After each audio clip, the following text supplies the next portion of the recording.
صلى الله عليه وسلم وعلى آله وصحبه الكرام ثم إلى حضرة والدينا ولمشايخنا ومعلمين الفاتحة. أعوذ بالله من الشيطان الرجيم. بسم الله الرحمن الرحيم.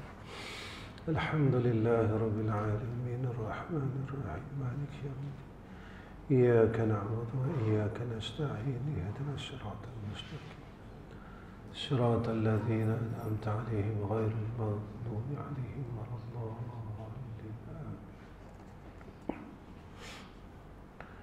السلام عليكم ورحمة الله وبركاته. الحمد لله رب العالمين والعاقبة للمتقين والهادي إلى صراط مستقيم. أشهد أن لا إله إلا الله وحده لا شريك له وأشهد أن محمدا عبده ورسوله. اللهم صل على سيدنا محمد وعلى آله وصحبه وسلم. اللهم ارزقنا فهم النبيين وحفظ المرسلين وإلهام الملائكة المقربين. أما بعد. Pertama sekali kita banyakkan puji pada Allah Subhanahu wa taala dengan inayahnya, pertolongan daripada Allah,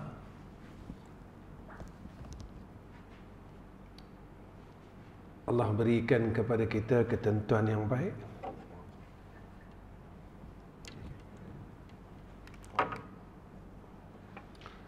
Dan Allah kurniakan kepada kita kebaikan demi kebaikan. Yang paling kita khawatirkan, yang kita takutkan, kebaikan itu dicabut oleh Allah. Sebab kita sebagai hamba Allah, kita takkan mampu buat baik jika tidak ada rahmat Allah. Kita sebagai hamba Allah, kita takkan mampu meninggalkan kejahatan jika tidak ada rahmat Allah. Dan Allah tidak akan memandang, tidak akan sekali-kali memandang apa yang ada pada kita. Allah tak pandang kita alim, Allah tak pandang kita kaya, Allah tak pandang kita pangkat besar mana. Tapi yang Allah pandang adalah diri yang baik. Kita boleh tak jadi orang baik? Dengan adanya ilmu, kita jadi orang baik. Dengan kita ada harta, kita jadi orang baik. Dengan kita beramal saleh, kita jadi orang baik. Bukannya dengan ada ilmu, kita bertambah kejahatan. Dengan kita kuat beramal, kita bertambah kejahatan. Dengan kita bertambahnya pangkat dan kuasa, kita bertambah kejahatan. Jahat ini selalu orang lupa tentang kejahatan batiniah. Kejahatan batiniah. Saya tak mencuri, Ustaz. Saya tak tinggal semayang, Ustaz. Tapi kejahatan batiniah, apa dia? Kibir, sombong. Sampai Nabi pesan dengan kita, tidak akan sekali-kali akan masuk syurga orang yang di dalam hatinya ada sebesar zarrah akan sombong dan riak. Zarrah ini ulama tafsirkan dia besar mana, tuan-tuan? Satu biji pasir yang dibahagi kepada 1000. Agak-agak ada tak sebesar itu sombong dalam diri kita? Kalau ada, maka Nabi kata la yadkhulul jannah, maka tidak akan sekali-kali masuk syurga. Tak banyak pun tuan-tuan sombong ni yang Nabi pesan dekat kita.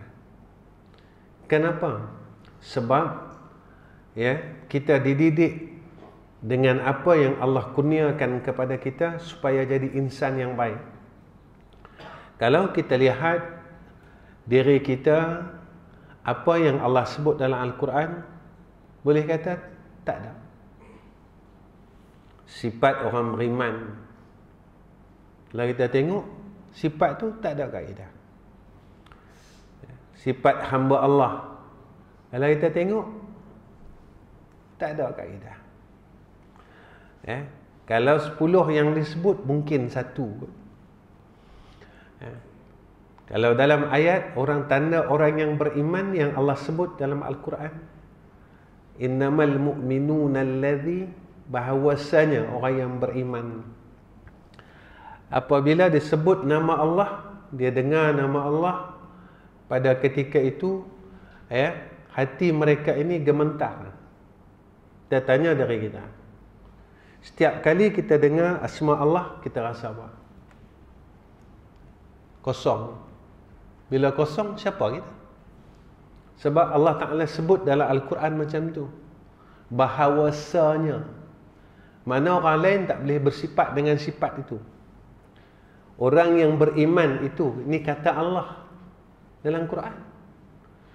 Bila disebut saja nama Allah, hati mereka ini rasa wajilat. Wajilat sini gemetar, khasyah.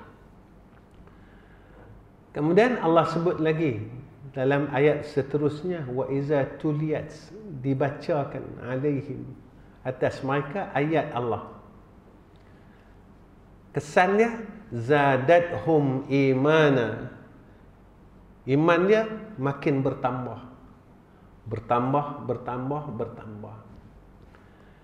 Kita mengaji, kita tahu, tapi kita tak percaya. Saya bagi satu contoh macam ni. Kita mengaji sifat 20. Allah wajib bersifat baqa. Mustahil Allah bersifat fana. Cakap Melayu dia macam ni. Wajib Allah bersifat kekal. Dan mustahil Allah bersifat binasa. Maknanya pada Allah kekal, selain Allah binasa. Kita tahu, tapi kita percaya tak? Saya percaya, Ustaz. Baik, saya tanya dari saya dan saya tanya tuan-tuan, kita sayang yang mana lagi? Kita sayang yang maha kekal ke kita sayang hak binasa ni?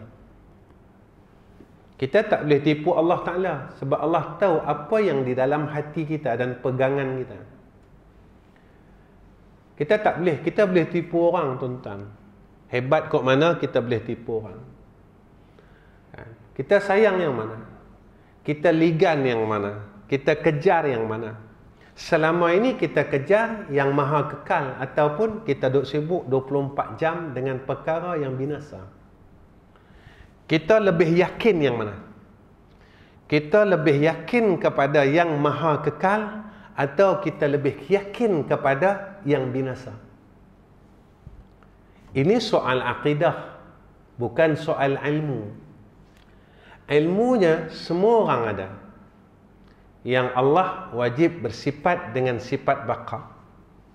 Ilmu saja tidak selesai, sebab besok di akhirat yang akan ditanya oleh Allah kepada kita, oleh malaikat Zabaniyah, tentang akidah. Siapa Tuhan kamu? Maka di dalam hidup ini, jika kita mensyirikkan Allah pada sifatnya, pada perbuatannya, pada zatnya, kita gagal. Sebab itu, kita kena muhasabah diri kita, di mana kita, bagaimana akidah kita, bagaimana yang kita telah buat dalam kehidupan kita, bertepatan tak dengan apa yang diperintahkan oleh Allah. Ustaz, saya zikir. Jika cuma zikir, dia jadi pahala.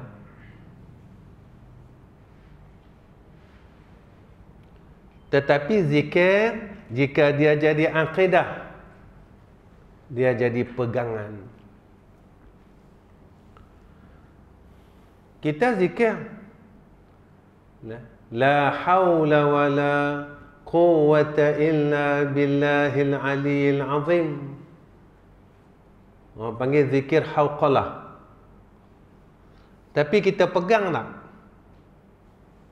Yang kita ni tak ada daya dan upaya nak buat baik dan meninggalkan kejahatan melainkan dengan pertolongan Allah. Jadi tak akidah. Ataupun kita kata aku boleh buat semua benda. Aku ada duit, aku boleh buat. Aku ada kuasa, aku boleh buat. Aku tahu, aku boleh buat. Jadi zikir hanya jadi zikir, tidak jadi akidah. Ketika zikir tidak jadi akidah, kita telah bersepakai dengan sifat Allah Ta'ala. Qiyamuhu ta'ala binafsih. Kita tak sedar. Aku berdiri dengan kaki aku sendiri. Bila kita ada duit, kita kata aku boleh buat. Betul kan? Ada duit boleh buat. Orang kata hang boleh lah, hang ada duit boleh sedekah. Betul kan? Boleh lah, hang badan gagah boleh pergi masjid. Betul kan? Badan kita sihat. Boleh kan angkat takbir pukul 4:30 pagi. Fatahajjad bihi nafilatan lak asa an yab'asaka rabbuka maqaman mahmuda. Betul kan? Dan banyak perkara yang Allah tunjukkan kepada kita dan kita tak mau ambil tahu. Sehingga kita bertuhankan diri kita sendiri. Jadi kita bertuhankan diri kita. Kita bertuhankan nafsu kita. Kita bertuhankan harta kita. Kita bertuhankan kedrat kita. Dan kita terlupa dengan kalimah syahadah la ilaha illallah. Kita tak sedar. Kita tak cakap tapi kita buat. Kita tak cakap tapi kita buat. Ada orang lain dia cakap. Kita tak cakap tapi dia buat. Orang kafir dia cakap, dia buat. Dia lawan Allah, dia cakap dan dia buat. Dia lawan Allah. Kita tak cakap tapi kita buat. Yang ni yang kita kena berhati-hati. Maka ketika ilmu itu, kita kena tanya, kita mengaji sebab apa? Sebab ada masa kosong, dia jadi pahala. Sebab apa? Sebab aku nak pandai. Kita boleh pandai. Sebab apa aku mengaji? Betul orang dulu, dia pesan kat kita tu pendek ya. Apa-apa kalau nak buat, jangan lupa ilahi anta maksudi wa ridhaka matlubi. Tuhanku, aku buat semua benda ni kerana engkau. Dan kau nak apa? Wa ridhaka matlubi.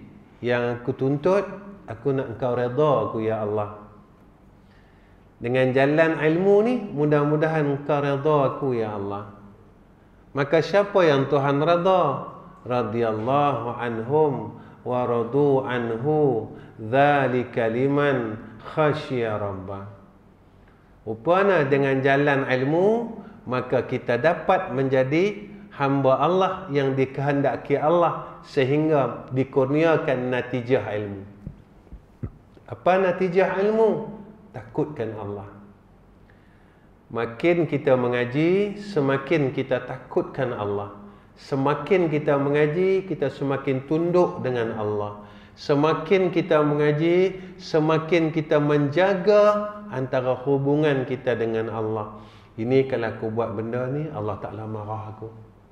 Kalau marah aku tak ada upaya dah. Cukup kalau Allah tahan sikit urat daripada kaki aku tak boleh jalan.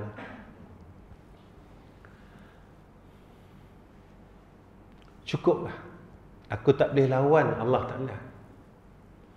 Tapi dalam masa yang sama, kita rasa kita mampu boleh lawan Allah. Dalam masa yang sama, kita rasa ilmu kita boleh lawan Allah, harta kita boleh lawan Allah, dan kita terlupa kesihatan yang Allah bagi ni. Kita ingat kita punya. Kita jaga-jaga pagi tadi sihat aku. Jangan kita duk bongkak macam tu. Jangan kita duk belagak macam tu. Kita bangun pagi, kita diberikan kesihatan adalah kurnia daripada Allah, kehendak daripada Allah. Kita takkan mampu, tuan-tuan. Kita ada duit, kita boleh pergi farmasi, kita mampu beli ubat, tapi kita tak mampu beli sihat. Carilah sihat di hospital, kita takkan dapat jumpa sihat. Carilah sihat di farmasi, kita takkan mampu beli sihat. Tapi kita mampu beli ubat, dan kita tak mampu nak beli sihat. Sebab itu, apabila kita mula lupa dengan Allah Ta'ala dan kita pegang dengan diri kita selama hidup, besok kita tak boleh jawab Allahu Rabbi. Tuan-tuan yang dikasihi oleh Allah, Sayyidina Uthman bin Affan radhiyallahu anhu berkata, orang yang takutkan Allah, dia ada 5 tanda dalam diri dia. Kita mengaji ni sebenarnya kita berharap supaya kita jadi orang yang takutkan Allah. Kenapa kita nak Allah? Kita nak jadi orang yang takutkan Allah supaya Allah redha kita. Kalau Allah tak redha kita, tak guna hidup, tuan-tuan. Allah bagi kita pengajaran dalam masa 2-3 tahun ni. Tak ada satu orang yang mampu menghalangnya. Kita hebat tara mana, tak ada siapa mampu halang. Tak ada siapa mampu halang. Ya. Sampai masjid, surau tutup, siapa mampu buka? Kunci kat kita, siapa mampu buka? Sampai satu peringkat masa dulu, masjid tutup, siapa mampu buka? Tak ada seorang mampu buka, padahal kunci ada kat dia. Boleh kalau kita nak buat degil kita buka. Tapi jika tidak dibenarkan oleh Allah, tidak ada dalam kehendaknya, maka ketika itu tidak akan berlaku. Ni Allah tunjuk kat kita. Tetapi kita tak sedar, dan masyarakat tidak mahu sedar tentang kebesaran Allah. Ini yang Allah sebut dalam Quran. Summum bukmun umyun ila al-akhir al-ayat.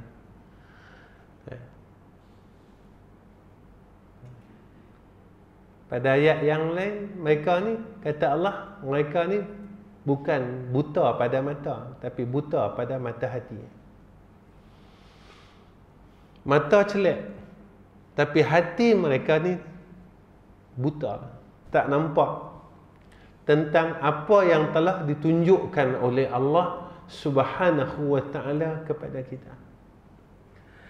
Apa kata Sayyidina Uthman ibn Affan? Khamsun hunna alamatul muttaqina, awwaluha alla yujalisa illa man yuslihuddin ma'ahu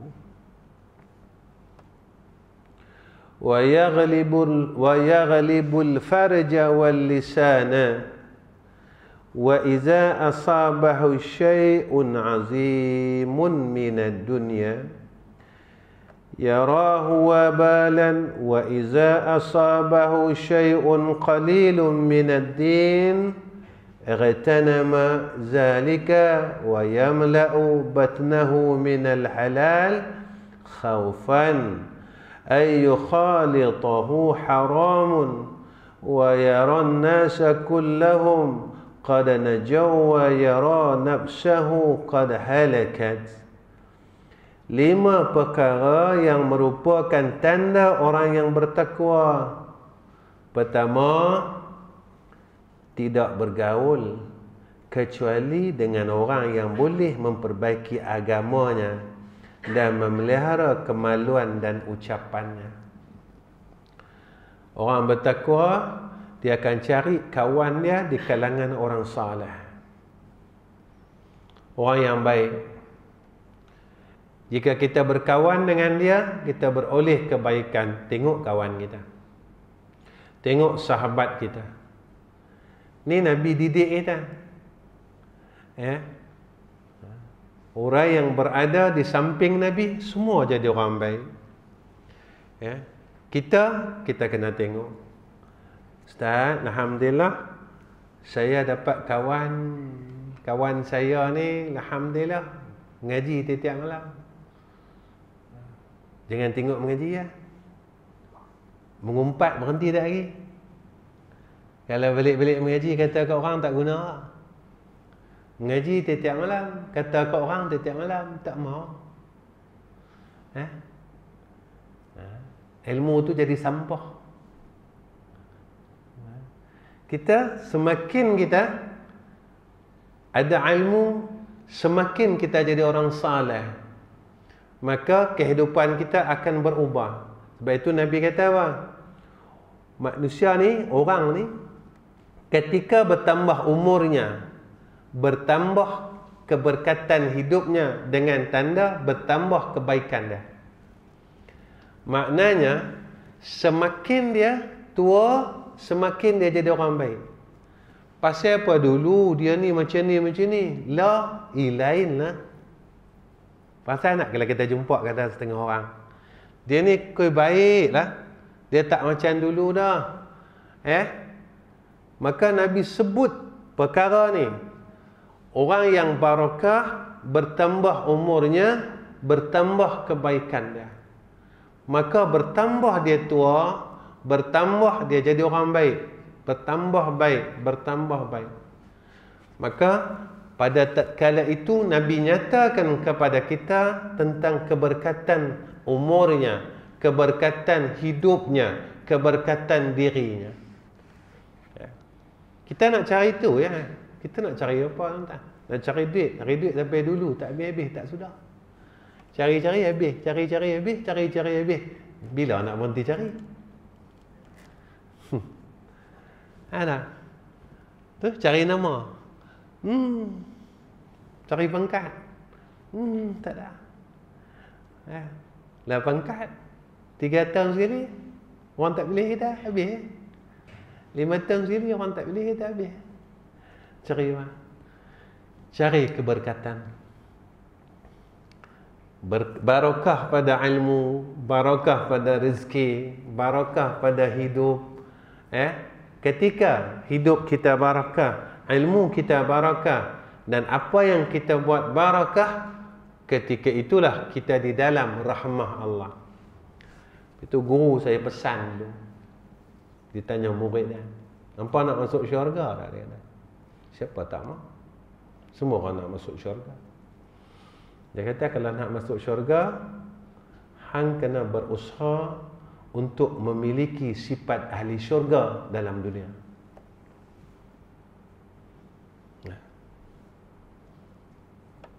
Ada tak dalam Quran sifat-sifat ahli syurga? Kalau dia kata kita langsung tidak berusaha untuk memiliki sifat-sifat ahli syurga dalam dunia, maka seolah-olah kita tak mau masuk syurga. Anak kita nak masuk universiti, tentu kena cukup syarat. Dia nak tanda. Kita nak ambil kos apa? Bidang sains, bidang apa? Kita kena ada syarat dia. Ada subjeknya yang kita kena skor. Tapi kenapa kita nak masuk syurga, kita tak skor benda-benda yang Allah jelaskan kepada kita? Kita buat tak reti ya. Jadi sebenarnya kita nak masuk syurga kan, kita tak mau masuk syurga. Ke kita saja-saja je cakap, orang tanya jawablah. Nak masuk syurga ke? Maaf, daripada lagi tanya lagi, aku jawab macam tu kan. Tapi sifat ahli syurga itu tidak ada di dalam diri kita. Maka besok apabila kita balik menemui Allah, boleh tak kita jadi ahli syurga? Sebab sifat tu tak ada. Semasa kita hidup, segala kriteria itu tidak ada di dalam diri kita. Ni kena jaga-jaga tuan-tuan. Guru kami dulu, dia pesan mudah. Kata tak mau masuk neraka, tapi sifat ahli neraka dah kat hang dia. Kata tak mau masuk, tapi sifat ahli neraka dah kat kita. Duk hasad lagi, duk kata kat orang lagi, duk sebar fitnah lagi. Dah rajin-rajin duk share WhatsApp punya cerita pun tak betul. Sifat ahli neraka apa dia? Jadi yang kita buat selama hidup ni sifat ahli syurga ke sifat ahli neraka? Sama-sama jiran sebelah-sebelah rumah duk cakap lagi, bergaduh lagi. Itu ahli syurga ke ahli neraka? Jadi kita nak duduk di mana? Sebab dunia ni selesai, habis-habis selesai. Akhirat tak. Hutang dalam dunia rasa tak mau bayar, pindah daripada Menjung. Orang tak boleh cari dah, betul tak? Carilah duduk kampung-kampung, malas duduk Menjung, tak kira orang cari, duduk Manung kata. Sama agak. Cuma nung dengan jung duduk celah kampung mana-mana orang tak boleh. Akhirat tak boleh. RM1 cukup. Orang cari sebab apa? Sebab nak lepas daripada neraka Allah.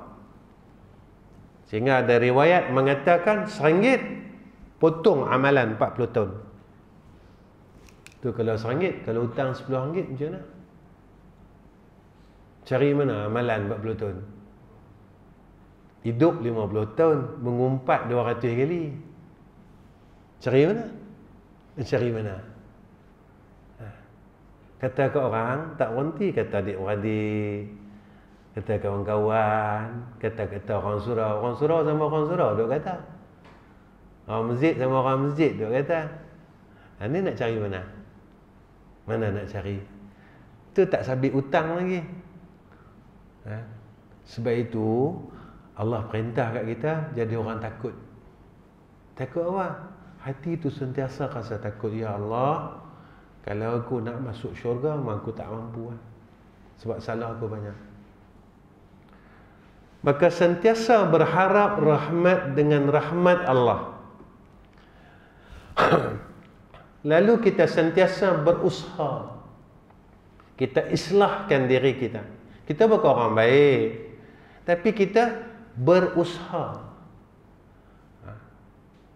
Kita nak jadi yang terbaik tak mampu, tapi jadilah yang baik. Jangan jadi yang rosak. Kita tak mampu jadi yang terbaik, tapi dapat jadi orang baik tu alhamdulillah. Baik. Kedua, apabila mendapat sesuatu yang besar daripada kesenangan dunia, dia menganggapnya sebagai musibah. Ini orang takwa. Semakin dia dapat nikmat, dia nampak dah, ya Allah, luluskan aku dari ujian ini, supaya nikmat yang datang kepada aku menjadikan aku hamba yang semakin bersyukur kepada Engkau. Kita ada ingat apa? Kita kena senang. Wah, ni kira hebat ni. Ada tak? Kadang-kadang ni saja nak usik kawan-kawan. Masa dia bujang, mengaji tak berhenti, keliling kampung. Masjid mana? Muka dia yang nampak. Allah bagi dia bini seorang. Hilang 5 tahun. Jadi nikmat tu jadi rahmat kan? Nikmat tu jadi apa? Nak fikir sama. Masa naik motor kemarin, keliling masjid dia pergi. Boleh kereta? Tak ada. Rupanya dengan nikmat yang Allah bagi dekat dia, dia semakin jauh dengan Allah. Dia bukan semakin dekat dengan Allah, tetapi semakin jauh dengan Allah. Ni nak jaga. Orang duk ingat, alhamdulillah, nikmat. Kena tengok kesan daripada kita menerima nikmat itu. Apa jadi kat aku? Apa jadi kat aku? Kita jadi orang. Kita jadi semakin baik. Sebab itu Allah sebut dalam Al-Quran, la in syakartum la azidannakum wa la in kafartum inna azabi lasyadid. Senang. Tak susah dengan Allah Ta'ala ni, tak susah nak kira. Dengan orang susah. Dengan Allah Ta'ala tak susah. Orang tanya saya, Ustaz, saya buat ni tak dapat pun macam orang lain dapat. Ulama habaq nasihat kita, beritahu dah, kita tak mau ikut. Allah akan balas sesuatu amalan mengikut kadar keikhlasan kita. Kita ikhlas tak mana? 20%. Dapat 20%. Ikhlas banyak mana? 30%. Allah balas 30%. Ikhlas tak mana? 50%. Dapat 50%. Ikhlas 100%. Dapat 100%. Datang pula hadis Nabi sallallahu, bukan, yang ni kalam ulama. Apa dia kata? Sebanyak mana kita yakin dengan Allah, sebanyak itu datangnya pertolongan Allah. Kita yakin banyak mana? Kita yakin 10 datang. Kita yakin 20% datang. Kita tak boleh tipu Allah, tuan-tuan. Ikhlas ke? Yakin ke? Kita tak boleh tipu Allah. Allah tahu.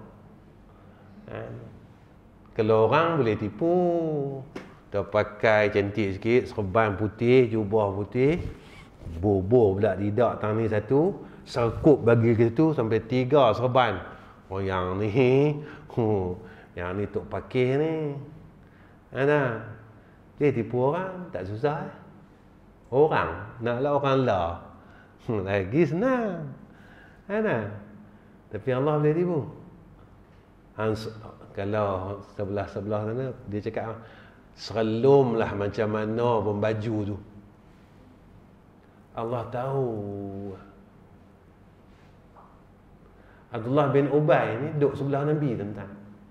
Abdullah bin Ubay duduk sebelah Nabi. Dia tipu orang beriman, tapi dia tak boleh tipu Allah dan Rasul. Duduk sebelah, semayang dengan Nabi. Jangan dia buat min. Orang dia boleh tipu. Sehingga Allah sebut dalam surah Al-Baqarah, wa iza laqul ladzina amanu qalu amanna. Bila dia duduk jumpa orang beriman, dia kata apa? Aku orang beriman.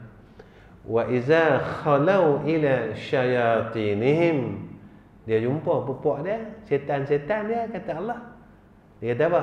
Qalu inna ma'akum. Kita sama, kita gang weh, jangan ni. Nampak? Tapi Allah boleh tipu tak? Allah tahu. Senang. Jadi sekarang ni kita nak buat kerana orang ke kita nak buat kerana Allah? Tanya. Kita kena buat kerana Allah, sebab Allah didik kita. Lillahi ta'ala. Mengaji lillahi ta'ala. Mengajar lillahi ta'ala. Allah didik kita. Tapi kenapa kita tak dapat didikan Allah? Jangan buat kerana lain, kerana Allah. Ya. Kena belajarlah tuan-tuan. Belajar ni, sebab itu kata ulama apa dia? Daripada ndoi sampai lagi tak mati ngaji. Ngaji. Ya. Saya mengaji lagi tuan-tuan, bukan tak mengaji. Mengaji lagi. Belajar lagi. Betul tak aku buat ni? Betul tak aku buat ni? Ya.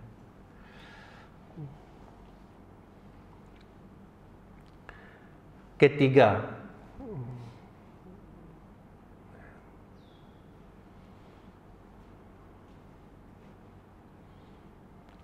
apabila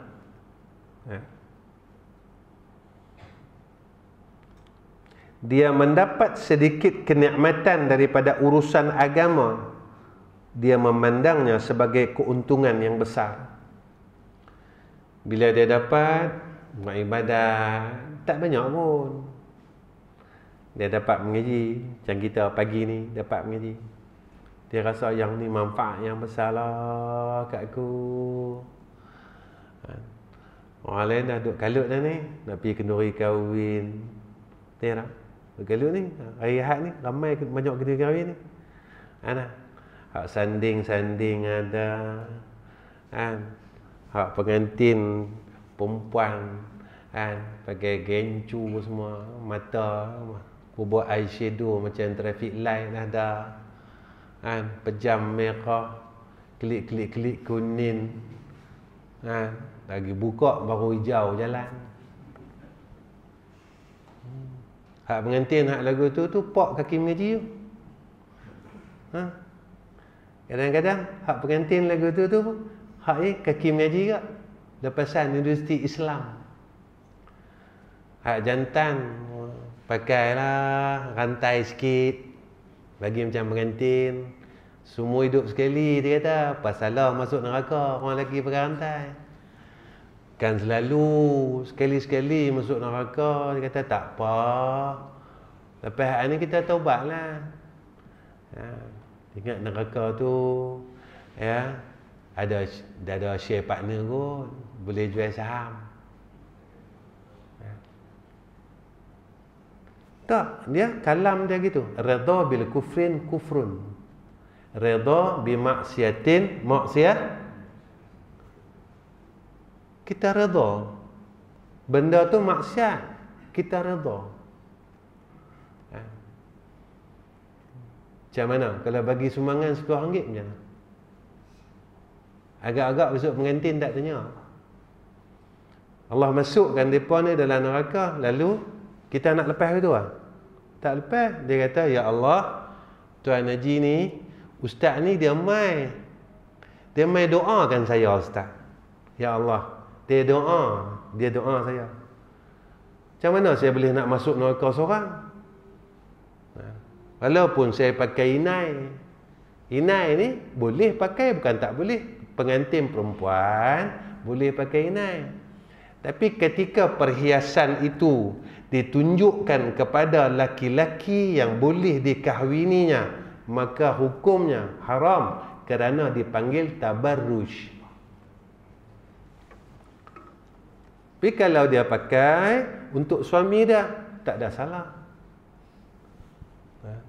Saya tak kata orang perempuan pakai inai haram, tapi bila perhiasan itu ditonjolkan, maka dia jadi tabarruj. Tabarruj ini hukum dia haram. Orang perempuan boleh tak pakai gencu? Boleh. Tapi tak boleh lah nak pergi tunjuk dengan orang bibir tu. Nak pakai di rumah, diharuskan untuk suami dia. Tapi kalau dah buh merah, pergi tunjuk dengan orang, kemudian berjalan buat muncung pula, yang tu berdosa, yang tu tak boleh. Tapi kita rasa, alah ustaz, tak apa, bersalah, ikutlah. Ikutlah. Sebab kita yang pilih jalan tu. Allah bagi kepada kita pilihan, iaitu syurga dan neraka. Di sana tak ada istilah tak puas hati. Sebab yang menghukumnya adalah zat yang bersifat dengan sifat adlun, maha adil. Allah yang bersifat dengan hakim. Sebab itu jika ada perasaan takut kita dalam dunia ni, maka berhati-hatilah. Ya. Sebab apa? Kita tak mampu nak lawan Allah. Tak mampu. Sebelum saya nak mai Manjung ni, saya bercakap dengan anak murid saya. Saya kata dekat dia orang apa dia? Saya panggil diri saya ni ayah dengan anak-anak dan budak-budak lah. Saya kata ayah ni, dia panggil Adi kan, Melayu dia ayah lah. Ayah ni muda-muda lu katam silat ni tak tahu apa jenis silat tu katam. Kan? Katam silat berapa jenis silat, bukan satu silat. Punya ketegak je ni orang tua nak mampu ni. Bukan satu jenis, banyak jenis katam. Yang tu belum lagi ilmu batiniah lagi. Zaman-zaman tahun 90 tu orang gila cari tu ilmu tu.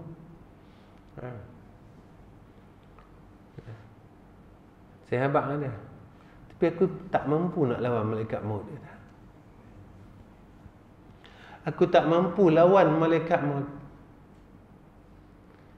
Kalaulah kita khatam 7-8 jenis silat, ilmu batin lagi, 2-3 ilmu batin, malaikat maut datang, kita boleh handah lah kata. Tak apa. Main seorang lah. Dia main seorang lah. Dia tarik lah. Tak mampu lawan. Mana buah kilas kita? Mana buah tepih kita? Tak terbit pun. Rupanya hebat tara manalah kita zaman muda kita. Kita tak mampu lawan Allah. Dia hantar satu saja tentera dia. Ya. Jadi dalam kehidupan ini, jika kita nak lawan Allah, nak lawan juga, aku nak lawan juga, Allah tak bagi, Nabi tak bagi, kita nak lawan juga, terpulanglah. Saya buat mai cerita ni bukan nak beritahu yang saya ni silat banyak. Dah nak beritahu cerita hak gencu buat tadi.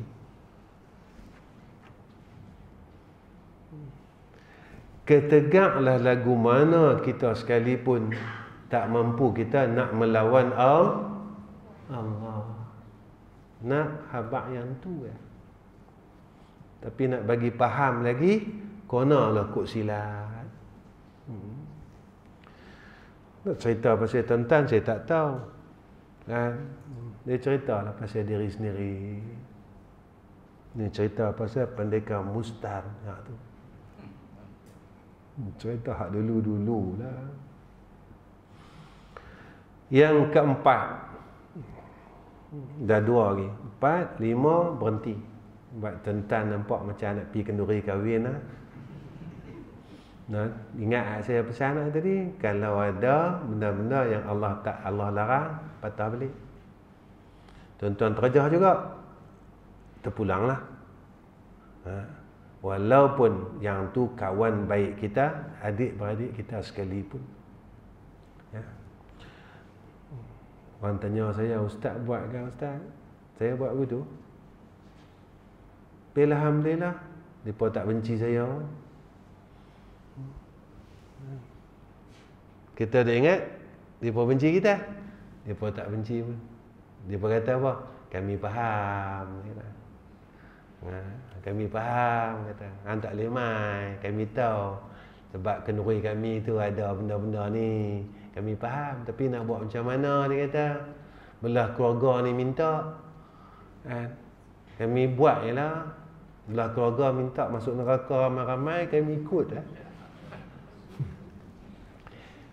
Tapi dia pun tak marah saya. Dia kata, pada ketika kita benar-benar nak mempertahankan agama Allah, tegas, maka kita bukan dibenci pun, tak. maka orang lain akan menghormati kita. Ini pengalaman hidup saya. Sampai dia potong lah, abang tak main lah ni, dia kata. Dia tahu dah. Ya. Berantai orang perempuan, gencu, penuh mulut, dia kata. Nak masuk sampai dalam hidung, dia kata. Tak main dah ni, tahu dah. Kita pun mesej lah, minta maaf lah, tak boleh main. Faham bang, faham, dia kata. Tahu dah abang tak main, kita. Anak kami menikah ke ni. Ni kadang-kadang menjagalah. Kita nak lebihkan Allah ke nak lebihkan manusia? Dan tu yang kita tanya dari kita. Yang keempat, lalu dah kalau cerita kahwin ni dia tak boleh, dia melajak jauh sangat.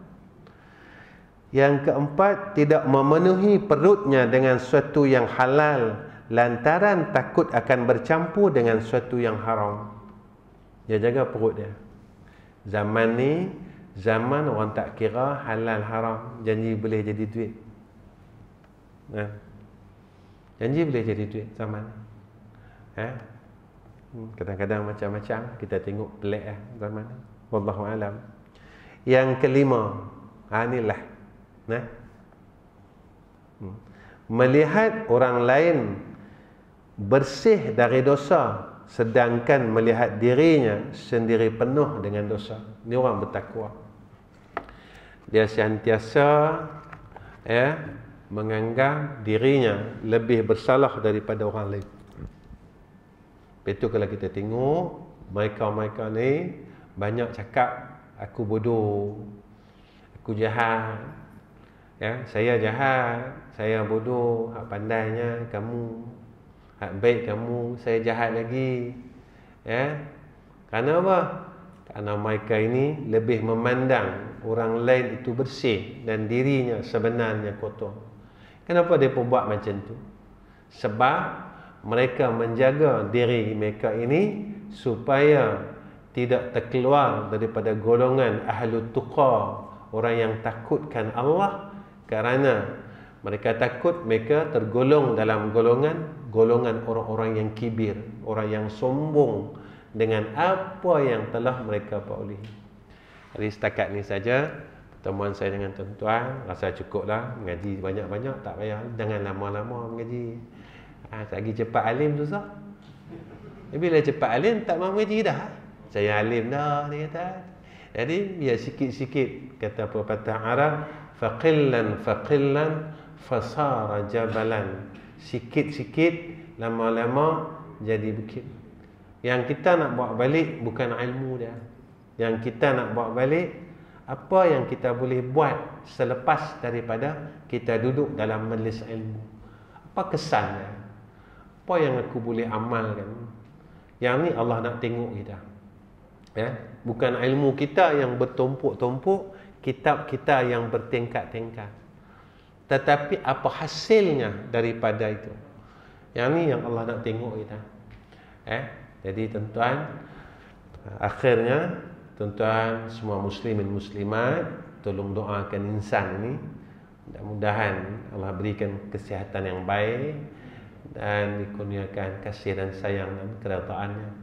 Dan saya doakan tuan-tuan juga Allah berikan kesihatan yang baik, diberikan keafiatan dan keredaan. Jika ada masalah yang masih belum selesai, Allah angkat masalah kita. Jika ada sakit-sakit kita yang kita tanggung, yang tak selesai, yang tak sihat, Allah sihatkan dan afiatkan kita insya-Allah. Wa akhir kalam, assalamualaikum warahmatullahi wabarakatuh. Bismillahirrahmanirrahim. Alhamdulillahirabbil alamin. Wassalatu wassalamu ala asyrafil anbiya'i wal mursalin wa ala alihi washabbihi ajma'in. Ya Allah, ya Rahman, ya Rahim, kami hamba-hamba-Mu ya Allah, pada pagi ini, pada waktu duha ini ya Arhamar Rahimin, kami angkatkan tangan kami bermunajat dan bermohon kepada Engkau ya Allah. Kurniakan atas kami pertolongan-Mu demi pertolongan-Mu ya Allah, atas segala amalan kami, urusan dunia dan akhirat kami ya Allah. Ya Allah, jika kami salah, cepatlah tegur kami ya Allah. dengan kau kurniakan hidayah dan taufikmu atas kami ya Arhamar Rahimin. Ya Allah, pimpinlah kami ke jalanmu yang lurus ya Arhamar Rahimin. Ya Allah, ya Rahman, ya Rahim, jadikanlah asbab pengajian kami ini kami dapat menjadi hamba yang bertakwa kepada Engkau ya Allah, dan hamba yang saleh pada sisi Engkau ya Arhamar Rahimin.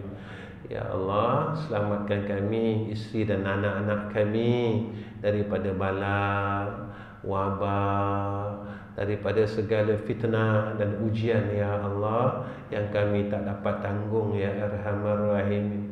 Ya Allah, kami serahkan segala perkara dan urusan kami ke hadrah-Mu ya Arhamar Rahimin. Wassallallahu ala sayyidina Muhammad wa ala ali sayyidina Muhammad walhamdulillahi rabbil alamin. Taqabbalallahu minna wa minkum.